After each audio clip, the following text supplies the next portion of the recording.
Mock test देखोगे जिसमें आपकी सामान्य ज्ञान की और सामान्य हिंदी की तैयारी मजबूत बन जाएगी। तो इस शानदार लेवल का शानदार मॉक टेस्ट यहां पर शुरू हो चुका है। पहला प्रश्न यहां पर आपसे पूछा जा रहा है कि भारत में विजय दिवस कब मनाया जाता है। तो विजय दिवस की अगर बात करें तो ये तो 16 दिसंबर को विजय दिवस मनाया जाता है। उसके अलावा अगर आपसे पूछ लिया जाए कि ओजोन परत संरक्षण दिवस कब मनाया जाता है तो 16 सितंबर को मनाया जाता है। उसके अलावा अगर आपसे पूछ ले कि हिंदी दिवस कब मनाया जाता है तो हिंदी दिवस 14 सितंबर को मनाया जाता है। यह बात आपको ध्यान रखना है। अब उसके बाद देखिए कि निम्नलिखित में से किसकी अध्यक्षता में कांग्रेस के पहले सत्र का आयोजन किया गया था। तो साथियों किसकी सत्र में किसकी अध्यक्षता में कांग्रेस के पहले सत्र का आयोजन किया गया था यह आपसे पूछा जा रहा है। तो 1885 में साथियों कांग्रेस की स्थापना हुई थी। पहला सम्मेलन जो किया गया वो बंबई में किया गया और इसकी अध्यक्षता जो हुई थी वो व्योमेश चंद्र चटर्जी के द्वारा की गई थी। इसलिए इस क्वेश्चन का राइट आंसर जो होगा वो ऑप्शन नंबर बी के साथ जाएगा। साथियों पूरी सामान्य ज्ञान का हम लोग यहाँ पर इस क्लास के द्वारा रिवीजन करेंगे, तो आप सभी लोग इस चैनल को जरूर सब्सक्राइब करके बेल आइकन पर क्लिक कर लीजिए और इस वीडियो को लाइक कर लीजिए ताकि मेरा उत्साह साथियों बढ़े और इसी प्रकार की क्लासेस में आपको और ज्यादा अवेलेबल करवा सकूं। तो वीडियो को आपको शेयर भी करना है साथियों। और तीसरे नंबर का प्रश्न आपके सामने आ चुका है, राइट आंसर भी बताना है आपको। चलिए तो पूछा जा रहा है निम्नलिखित में से कौन इल्तुतमिश का प्रथम उत्तराधिकारी था। इल्तुतमिश का प्रथम उत्तराधिकारी साथियों कौन था? रुकनुद्दीन फिरोज इसका नाम था। ये आप लोग ध्यान रखेंगे। आंसर आपका जो जाएगा वो ऑप्शन नंबर ए के साथ जाएगा। अगर आपसे साथियों पूछ लिया जाए कि भारत की पहली महिला शासिका कौन थी तो रजिया सुल्तान का नाम आप लोग बताना। उसके बाद देखिए कि द्वितीय गोलमेज सम्मेलन के समय ब्रिटिश भारत के इनमें से कौन वायसराय थे। तो जब दूसरा गोलमेज सम्मेलन हुआ साथियों, दूसरा गोलमेज सम्मेलन हुआ तो उस समय साथियों भारत के वायसराय कौन थे? लॉर्ड वेलिंगटन थे। ये आप लोग ध्यान रखेंगे। यानी कि आंसर आपका जो जाता है वो ऑप्शन नंबर ए के साथ जाएगा। और जो लोग भी ऑप्शन नंबर ए के साथ है बिल्कुल करेक्ट आंसर है आप सभी लोगों का। बहुत बढ़िया, वेरी गुड क्लास। अगर बात करते हैं गोलमेज सम्मेलन की तो पहला गोलमेज सम्मेलन 1930 को हुआ, दूसरा 1931 को हुआ, तीसरा 1933 को हुआ। ये तीनों गोलमेज सम्मेलन कहां पर हुए? तो लंदन में इनका आयोजन किया गया। ये बात आपको ध्यान रखना है। महात्मा गांधी जी एक गोलमेज सम्मेलन में भाग लिया था। वो कौन सा गोलमेज सम्मेलन था? जो 1932 में हुआ था साथियों। 1931 में हुआ था, 32 में नहीं। मात्र दूसरा गोलमेज सम्मेलन था वो। ये बात आपको ध्यान रखना है। चलिए अब उसके बाद देखिए साथियों अगले नंबर का प्रश्न के भारतीय संविधान के अनुच्छेद 36 से अनुच्छेद 51 तक मुख्य रूप से भारतीय संविधान के किस भाग में दिया गया है? बताइए। यानी कि आपसे सिंपल सा पूछा जा रहा है अनुच्छेद 36 से लेकर अनुच्छेद 51 तक ये जो है कौन सा भाग में दर्शाया गया है? तो भाग 4 में दर्शाया गया है। ये आप लोग ध्यान रखेंगे। और अनुच्छेद 36 से लेकर अनुच्छेद 51 की बात करें तो नीति निर्देशक सिद्धांतों का जिक्र किया गया है। ये भी आप लोग ध्यान रखेंगे। और नीति निर्देशक तत्व साथियों किस देश के संविधान से लिए गए हैं? आयरलैंड के संविधान से लिए गए हैं। ये भी आप लोग ध्यान रखेंगे। उसके बाद देखिए गैलिना इनमें से किस धातु का अयस्क है? ये आपसे पूछा जा रहा है। तो गैलिना साथियों शीशे का अयस्क है। ये आप लोग ध्यान रखेंगे। आंसर आपका जाएगा ऑप्शन नंबर बी के साथ। तो जो लोग भी ऑप्शन नंबर बी के साथ हैं बिल्कुल करेक्ट आंसर है। अगर आपसे पूछ लिया जाए कि एल्यूमिनियम का अयस्क है कौन? तो बॉक्साइट आपको बताना है। उसके अलावा गंधक का अयस्क आप लोग ध्यान रखेंगे, पाइराइट होता है। अगला प्रश्न देखिए कि उत्तर प्रदेश विधान परिषद में कुल कितने सदस्य होते हैं? ये आपसे पूछा जा रहा है, बताने की कोशिश कीजिए। देखिए साथियों विधान परिषद की अगर बात करें तो भारत में विधान परिषद केवल 6 राज्यों में है। कहां पर है भाई? 6 राज्यों में है। यह बात आपको ध्यान रखना है। तो वो कौन कौन से राज्य हैं जहां पर विधान परिषद है? जैसे कि उत्तर प्रदेश है, बिहार है, महाराष्ट्र है, कर्नाटक है, आंध्र प्रदेश है, तेलंगाना है। यहां पर विधान परिषद की व्यवस्था है। ये आप लोग ध्यान रखेंगे। लेकिन उत्तर प्रदेश में विधान परिषदों में कुल कितनी सदस्य संख्या है? तो राइट आंसर जो होगा वो ऑप्शन नंबर ए यानी कि 100 सदस्य हो जाएंगे। उसके बाद देखिए कि गाजर निम्नलिखित पोषक तत्वों में से किसमें समृद्ध है? यानी कि गाजर में कौन सा विटामिन होता है? ये आपसे पूछा जा रहा है, बताइए भाई। चलिए तो देखिए यहां पर बात करें गाजर में जो पाया जाता है वो विटामिन ए पाया जाता है। ये आप लोग ध्यान रखें। अगर विटामिन ए की कमी हो जाए किसी की बॉडी में तो साथियों उसमें रतौंधी रोग हो जाता है। उस शरीर में एक रोग होता है, जीरोपथैल्मिया रोग हो जाता है विटामिन ए की कमी से। संक्रमणों का खतरा बढ़ जाता है विटामिन ए की कमी से। और वृद्धि भी रुक जाती है। जो इंसान की ग्रोथ होती है, वृद्धि होती है, वो भी विटामिन ए की कमी से रुक जाती है। इसलिए हमारे शरीर के लिए विटामिन ए बहुत ही जरूरी होता है। चलिए उसके बाद देखिए अगले नंबर का प्रश्न साथियों कि निम्नलिखित में से जैन धर्म के 23वें तीर्थकर कौन थे। देखिए पहले अगर तीर्थकर की बात करें तो ऋषभदेव थे, यही जैन धर्म के संस्थापक कहलाए जाते हैं। जैन धर्म के 23वें तीर्थकर की बात करें तो पार्श्वनाथ थे, लेकिन जैन धर्म के चौथे तीर्थकर की बात करें 24वें तीर्थकर की बात करें तो महावीर स्वामी थे, और यही जैन धर्म के वास्तविक संस्थापक थे। यह बात आपको ध्यान रखना है। तो जो लोग भी यहाँ पर ऑप्शन नंबर सी के साथ हैं, बिल्कुल करेक्ट आंसर है आपका भी। बहुत बढ़िया, वेरी गुड क्लास। आप सभी लोग एक बार क्लास को भाई शेयर कर देंगे। चलिए, फ्रीडम इन एक्जाइल नामक पुस्तक के लेखक कौन है, ये आपसे पूछा जा रहा है। तो फ्रीडम इन एक्जाइल नामक अगर पुस्तक की बात चल रही है तो इसके लेखक साथियों कौन है, दलाई लामा है, ये आप लोग ध्यान रखेंगे। उसके अलावा अगर बात करें साथियों विलियम शेक्सपियर की एक पुस्तक का नाम आपको ध्यान रखना है, द मर्चेंट ऑफ वेनिस, ये बहुत पूछी जाती है। रविन्द्रनाथ टैगोर की बात करें तो इनकी एक पुस्तक का नाम आपको ध्यान रखना है, पोस्ट ऑफिस, किसकी पुस्तक है, रविन्द्रनाथ टैगोर की है। गांधी एंड स्टालिन पुस्तक के लेखक कौन है, तो लुई फिशर है। इतना आप लोग ध्यान रखेंगे साथियों। आपको जो पढ़ाया जा रहा है उतना आप लोग ने अगर ध्यान रख लिया तो परीक्षा बहुत ही आसानी के साथ फतेह हो जाएगी, मैं आपको बता रहा हूं। शेरशाह के अंतर्गत तांबे के दाम और चांदी के रुपए की विनियमन दर क्या थी, आपसे पूछा जा रहा है। तो साथियों क्या दर थी, 1:64 के अनुपात में थी, इसलिए राइट आंसर जो होगा 1:64 या 64:1 हो जाएगा। चलिए, अगर 1/64 1:64 आ जाए तब भी आपका उत्तर होगा, 64/1 है तो ये भी आपका उत्तर हो जाएगा। अब उसके बाद देखिए साथियों अगले नंबर का प्रश्न है कि तमाशा नृत्य किस प्रदेश का नृत्य है, ये आपसे पूछा जा रहा है। तो तमाशा साथियों कहाँ का नृत्य है बताने की कोशिश करेंगे आप सभी लोग, इसका राइट आंसर। तो तमाशा की बात करें तो ये तो महाराष्ट्र का एक लोक नृत्य है, आप लोग ध्यान रखेंगे। उसके अलावा यहाँ पर साथियों महाराष्ट्र का जिक्र है तो महाराष्ट्र में शुरू किया गया है मिशन वात्सल्य, आपको ध्यान रखना है। मिशन ऑक्सीजन सेल्फ रिलायंस योजना कहां पर शुरू की गई है, तो यह भी साथियों महाराष्ट्र में ही शुरू की गई है, इतना आप लोग ध्यान रखेंगे। चलिए, अब उसके बाद देखिए साथियों अगले नंबर का प्रश्न आपकी स्क्रीन पर है कि ब्राजील की राजधानी कहां पर है, यानी कि ब्राजील की राजधानी क्या है। तो ब्राजील की राजधानी की बात करें ब्राजीलिया हो जाएगी। आंसर आपका ऑप्शन नंबर बी के साथ जाएगा। अगर बात करें साथियों यहां पर कुछ राजधानियां मैं आपको बता रहा हूं। उत्तरी कोरिया की राजधानी आपको ध्यान रखना है सियोल है। अल्जीरिया की राजधानी आपको ध्यान रखना है अल्जियर्स है। और जाम्बिया की राजधानी आपको ध्यान रखना है लुसाका है। उसके बाद देखिए अगले नंबर का प्रश्न कि भारत रत्न पुरस्कार पाने वाले पहले संगीतकार कौन थे, ये आपको बताना है, बताइए। तो अगर भारत रत्न पुरस्कार पाने वाले पहले संगीतकार की बात करें तो सुब्बा लक्ष्मी का नाम आपको ध्यान रखना है। तो जो लोग भी ऑप्शन नंबर बी के साथ हैं बिल्कुल करेक्ट हैं। वर्ष 2011 की जनगणना के अनुसार उत्तर प्रदेश में बाल जनसंख्या कुल जनसंख्या का कितना प्रतिशत थी, ये आपसे पूछा जा रहा है। तो 15.41% थी, यह आप लोगों को ध्यान रखना है। यानी कि उत्तर प्रदेश में बाल जनसंख्या कुल जनसंख्या का कितना प्रतिशत थी, तो बाल जनसंख्या जो है वो 15.41% थी। उसके बाद देखिए कि सिकंदर ने भारत पर उस समय हमला किया जब मगध पर शासक था। तो साथियों आपको बताना इस क्वेश्चन का राइट आंसर क्या हो सकता है, बताइए। चलिए, तो यहां पर अगर बात करें साथियों 326 ईसा पूर्व की, तो 326 ईसा पूर्व में सिकंदर ने सिंधु नदी जो पार करी थी, पहले बार सिंधु नदी पार करी, उसके बाद भारत पर जो हमला किया है उस समय भारत पर किसका शासन चल रहा था, उस समय भारत पर घनानंद का शासन चल रहा था। इसलिए इस क्वेश्चन का राइट आंसर जो होगा वो ऑप्शन नंबर बी के साथ जाएगा। अगर आपसे साथियों पूछ लिया जाए कि नंद वंश के संस्थापक कौन थे, तो महापद्म नंद थे, आपको ध्यान रखना है। घनानंद की बात करें तो ये तो नंद वंश के अंतिम शासक थे, लेकिन संस्थापक कौन थे, महापद्म नंद थे। दो बातें आप लोग ध्यान रखेंगे। अब उसके बाद देखिए साथियों अगला प्रश्न कि बैकहैंड शब्द किस खेल से संबंधित है, ये आपको बताना है। तो बैकहैंड शब्द की बात करें तो ये तो बैडमिंटन से संबंधित है। किससे संबंधित है, बैडमिंटन से संबंधित है। अगर आपसे पूछे कि स्ट्राइक शब्द किससे संबंधित है, तो बेसबॉल से संबंधित शब्द है। क्रिकेट से संबंधित शब्द कौन कौन से हैं, चाइना मैन है, स्टंप है, एलबीडब्ल्यू है, और ये सारे तीनों शब्द साथियों क्रिकेट से संबंधित हैं। अब उसके बाद देखेंगे साथियों अगले नंबर का प्रश्न है कि संगठन है और उसके सामने उसके मुख्यालय हैं। तो पूछा क्या जा रहा है, कौन सा सुमेलित नहीं है, बताइए। चलिए, तो साथियों बात करते हैं यूनेस्को का मुख्यालय कहां पर है, पेरिस में है, बिल्कुल सही। यूनिसेफ का मुख्यालय न्यूयॉर्क में है, बिल्कुल सही। विश्व वन्यजीव संरक्षण कोष का मुख्यालय स्विट्जरलैंड के ग्लांड में है, बिल्कुल सही। लेकिन गैट का मुख्यालय लंदन में नहीं है। गैट का मुख्यालय साथियों कहां पर है, फ्रांस की राजधानी पेरिस में। इसलिए कौन सा सुमेलित नहीं होगा, ऑप्शन नंबर डी वाला सुमेलित नहीं होगा, और यही आपका राइट आंसर है। उसके बाद देखिए कि भारतीय संविधान की कौन सी अनुसूची भारत की भाषाओं से संबंधित है। तो भारतीय संविधान की जो 8वीं अनुसूची है यह भारत की भाषाओं से संबंधित है, ये आप लोग ध्यान रखेंगे। ऑप्शन जाएगा ऑप्शन नंबर बी के साथ, यानी कि 8वीं अनुसूची। चलिए, अब उसके बाद देखेंगे अगला प्रश्न के पेंच राष्ट्रीय उद्यान कहां पर स्थित है। इंपॉर्टेंट क्वेश्चन है तो बताने की कोशिश करेंगे राइट आंसर क्या होगा।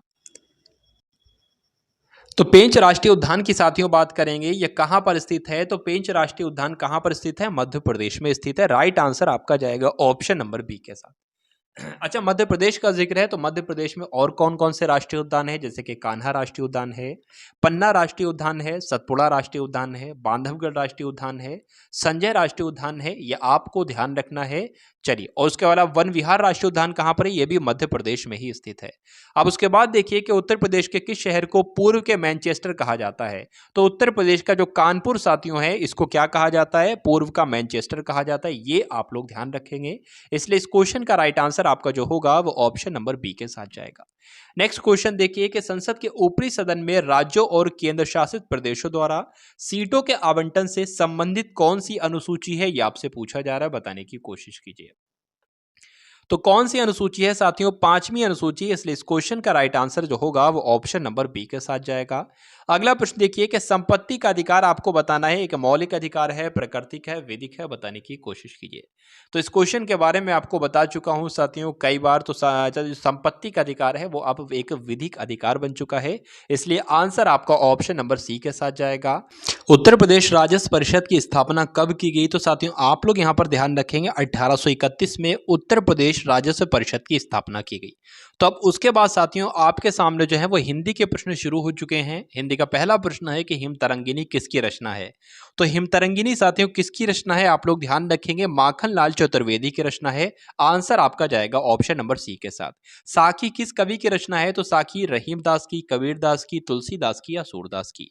तो साखी की बात करें, साखी शबद रामायणी किसकी रचना है, कबीरदास की है। आंसर आपका ऑप्शन नंबर बी के साथ जाएगा। उसके बाद देखिए कुछ लोग घर चले गए, इस पंक्ति में कौन सा विशेषण प्रयुक्त हुआ है ये आपको बताना है। देखिए यहां पर अगर कहते हैं कि 2 लोग घर चले गए या ठीक 8 लोग घर चले गए, 5 लोग घर चले गए, तो यहां पर हम लोग निश्चित संख्यावाचक विशेषण कह सकते थे। लेकिन यहां पर लोगों की संख्या नहीं बताई है तो अनिश्चित संख्यावाचक विशेषण हो जाएगा, इसलिए आपका राइट आंसर जो होगा वो ऑप्शन नंबर डी के साथ जाएगा। निम्न वाक्य के किस भाग में आपको त्रुटि देखने को मिल रही है, तो त्रुटि यहां पर साथियों कहां पर है बताने की कोशिश करेंगे। इस क्वेश्चन का आपका राइट आंसर क्या होगा। चलिए, तो निम्न वाक्य में किस भाग में त्रुटि है, इस पर्वतीय क्षेत्र में सर्वस्व शांति है। इस पर्वतीय क्षेत्र में सर्वस्व शांति है, तो बात करें इस पर्वतीय क्षेत्र में, बिल्कुल सही है। सर्वस्व यहां पर नहीं आना चाहिए साथियों, इसकी जगह पर सर्वत्र का इस्तेमाल करना चाहिए, यानी कि पूरा वाक्य आपका होना चाहिए इस पर्वतीय क्षेत्र में सर्वत्र शांति है। तो गलत कहां पर होगा, तो सर्वस्व आपका गलत हो जाएगा और यही आपका राइट आंसर हो जाएगा। उसके बाद देखिए कि दिए गए विकल्पों में से सही शब्द का आपको चयन करना और कहावत को पूरा करना है। तो कहा जा रहा है साथियों कि अब के साथ, जब की सब के साथ, या जब की तंत्र के साथ, या जब के साथ, या किसके साथ। तो कौन सा सही शब्द आ जाएगा, अब की अब के साथ, तो जब की जब के साथ, यानी कि जो यहां पर आया वो यहां पर आया, जो यहां पर आया वो यहां पर आएगा। तो जब इस क्वेश्चन का बिल्कुल करेक्ट आंसर हो जाएगा ऑप्शन नंबर सी। उसके बाद देखिए साथियों अगले नंबर का प्रश्न के निम्नलिखित कहावत को पूरा आपको करना है। अपनी गांठ पैसा तो पराया आसरा जैसा, जैसा आएगा कैसा आएगा या पैसा आएगा। तो यहाँ पर साथियों कौन सा शब्द आएगा, कैसा आएगा, ये आपको ध्यान रखना है। अपनी गांठ पैसा तो पराया आसरा कैसा। उसके बाद देखिए अगले नंबर का प्रश्न के बादल काले काले केशों को देखा निराले नाचा करते हैं, हरदम पालतू मोर मत वाले। उपयुक्त पंक्ति में अलंकार आपको बताना है, यहां पर कौन सा अलंकार है बताइए। तो बादल काले काले केशों को देखा निराले नाचा करते हैं, हरदम पालतू मोर मतवाले। तो कौन सा अलंकार हो जाएगा यहाँ पर, भ्रांतिमान अलंकार हो जाएगा। आंसर आपका ऑप्शन नंबर ए के साथ जाएगा। उसके बाद देखिए दिए गए विकल्पों में से कौन सा शब्द पुल्लिंग है, तो पुल्लिंग इसमें से साथियों कौन सा शब्द है, द्वीप की अगर बात करें, अगर आपका उत्तर द्वीप है तो ये आपका पुल्लिंग शब्द हो जाएगा, बाकी सारे के सारे स्त्रीलिंग शब्द हो जाएंगे।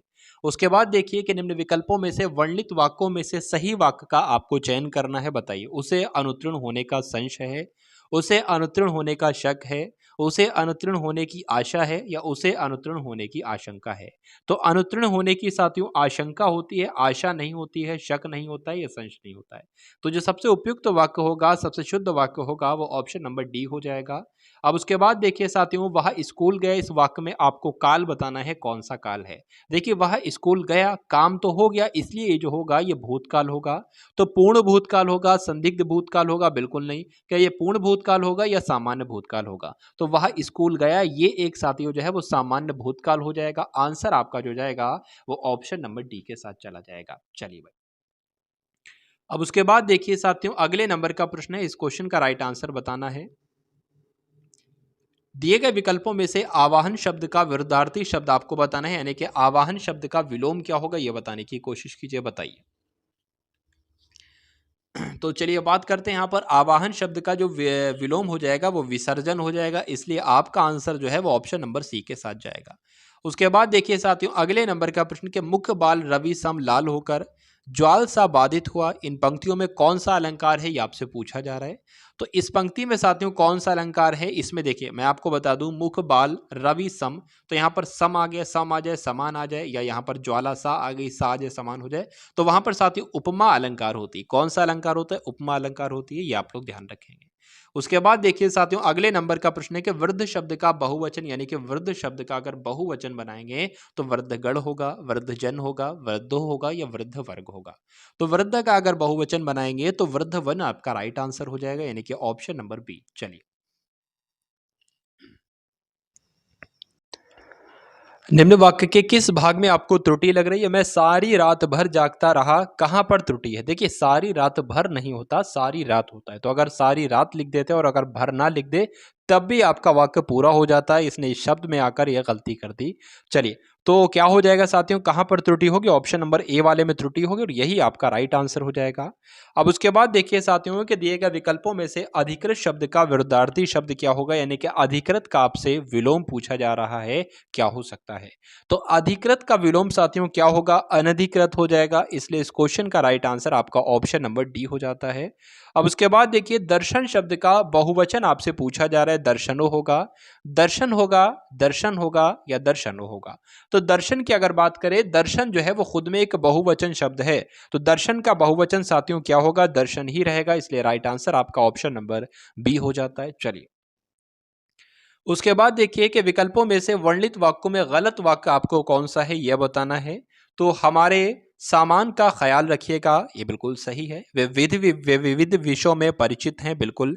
लड़की ने जोर से हंस दिया, लड़की ने जोर से हंस दिया, बिल्कुल सही। इस विषय पर एक अच्छी पुस्तकें नहीं है, तो इस विषय पर एक अच्छी पुस्तकें नहीं है, ये आपका सही होगा या गलत होगा? तो साथियों कौन सा इसमें से आपको लग रहा है कि सही नहीं है, बताने की कोशिश कीजिए, बताइए। चलिए, तो यहाँ पर जो लोग भी ऑप्शन नंबर डी के साथ हैं, यानी कि इसको गलत बता रहे हैं, तो बिल्कुल सही बता रहे हैं। देखिए यहाँ पर अगर पुस्तकें ना आकर पुस्तक आ जाता तो बिल्कुल सही वाक्य आपका हो जाता। उसके बाद देखिए अगले नंबर का चांदी का पर्यायवाची शब्द आपसे यहाँ पर पूछा जा रहा है, क्या हो सकता है? तो चांदी के शब्द के पर्यायवाची की बात करें, चांदी को रजत कहते हैं, चांदी को रूपा भी कहते हैं, चांदी को रूपक भी कहते हैं, चांदी को सौध भी कहते हैं। तो यहाँ पर आपका राइट आंसर क्या होगा? चांदी का पर्यायवाची शब्द इनमें से कौन सा होगा? तो रौप्य हो जाएगा। उसके अलावा नीचे जो 3 शब्द लिखे ये नहीं होगा, रौप्य हो जाएगा। देखिए मैंने आपको चांदी के शब्द रूपक बताए, रूपा बताए, सौद बताया, रजत बताया, रौप्य बताया। ये 4 से 5 आपको चांदी के पर्यायवाची आप लोग ध्यान रखेंगे। अब उसके बाद देखिए साथियों, यम शब्द के 3 समानार्थी दिए गए हैं, एक शब्द समानार्थी नहीं है। उस शब्द का चयन करें जो समानार्थी नहीं है, किसका? यम शब्द का, ये आपको बताना है। इस क्वेश्चन का राइट आंसर साथियों क्या हो सकता है? चलिए, तो जल्दी से देखिए साथियों और इस क्वेश्चन का राइट आंसर बताइए। तो बात करें अगर साथियों, यम का समानार्थी शब्द कीनाश हो जाएगा, कृतांत हो जाएगा, अंतक हो जाएगा, लेकिन मानसौक नहीं होगा। तो जो लोग भी ऑप्शन नंबर डी के साथ हैं बिल्कुल करेक्ट आंसर है। उसके बाद देखिए कि मुंह देखी करना एक मुहावरा है और इस मुहावरे का मतलब आपको बताना है क्या होता है। संकोच करना, पक्षपात करना, सिर चढ़ाना। तो जो पक्षपात करता है साथियों उसको कहा जा सकता है साथियों कि मुंह देखी करना, मुंह देखी कर रहा है। उसके बाद देखिए कि वह श्रेष्ठ उपासक है, इस वाक्य में विशेष आपको बताना है, कौन सा इसमें से विशेष है, बताने की कोशिश कीजिए। देखिए विशेष किसको कहा जाता है? जिसकी विशेषता बताई जाती है। तो इसमें से विशेषता किसकी बताई जा रही है? उपासक की विशेषता बताई जा रही है कि उपासक जो है वो श्रेष्ठ है, तो इसलिए ये आपका क्या हो जाएगा? विशेष हो जाएगा और ये आपका विशेषण हो जाएगा। अगर लिख दिया जाता वे बहुत श्रेष्ठ उपासक है तो बहुत यहाँ पर प्रविशेषण हो जाता, लेकिन विशेष यहाँ पर क्या हो जाएगा? उपासक हो जाएगा। आपका आंसर ऑप्शन नंबर बी हो जाता है। अब उसके बाद देखिए सही कहावत आपको पहचानना है कौन सी है, बताइए। अपना दीदा रोना अंधों के आगे खोना, अंधों के आगे खोना अपना दीदा रोना, अंधों में खोना और बाद में रोना, अंधों के आगे रोना अपना दीदा खोना। तो जो सही साथियों कहावत होगी वो ऑप्शन नंबर डी वाली होगी, ये आपको ध्यान रखना है। जो स्वयं बुरा होता है दूसरों को भी बुरा समझता है, इस वाक्य के लिए सही मुहावरा आपको बताना है कौन सा होगा, बताइए। चलिए, जो स्वयं बुरा होता है दूसरों को भी बुरा समझता है, बताने की कोशिश कीजिए। तो ऑप्शन नंबर ए होगा, बी होगा, सी हो या डी होगा। देखिए यहाँ पर जो एक शब्द आया है साथियों, जो स्वयं बुरा होता है वो दूसरों को भी बुरा समझता है। तो राइट आंसर की बात करें, option number D right answer हो जाएगा। कैसे हो जाएगा? यहाँ पर जो डूबे शब्द आया है मैं आपको बता देता हूँ। डूबे का मतलब होता है बुरा व्यक्ति। डूबे का जो अर्थ निकाला गया है वो बुरे व्यक्ति से निकाला गया है।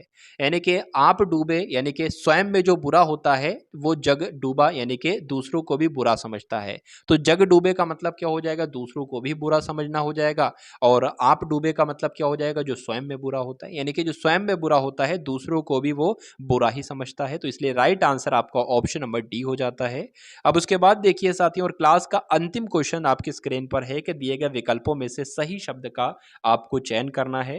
राजेश की बातों से पीड़ित होकर संदीप ने उसे मारने के लिए तलवार खींच ली। तो पीड़ित होकर होना चाहिए, उत्तेजित होकर होना चाहिए, आंदोलित होकर होना चाहिए, उत्साहित होना चाहिए। तो खाली जगह में साथियों कौन सा शब्द जो बिल्कुल उपयुक्त तो मुझे लग रहा है, तो मुझे ऑप्शन नंबर बी वाला लग रहा है। पूरा वाक्य आपका कैसे बनेगा? तो राजेश की बातों से उत्तेजित होकर। तो कोई गलत बात करता है तो उत्तेजित हो जाता है, तो इसलिए राजेश की बातों से उत्तेजित होकर संदीप ने उसे मारने के लिए तलवार खींच ली। तो राइट आंसर जो होगा वो ऑप्शन नंबर बी हो जाता है। और जो लोग भी ऑप्शन नंबर बी के साथ हैं, बिल्कुल करेक्ट आंसर है आपका। तो ये थे साथियों सामान्य हिंदी के और सामान्य ज्ञान के 25-25 यानी कि 50 इंपॉर्टेंट क्वेश्चंस। तो क्लास आपको कैसी लगी बताना ना भूलिएगा। चैनल को सब्सक्राइब कीजिएगा, वीडियो को शेयर कीजिएगा।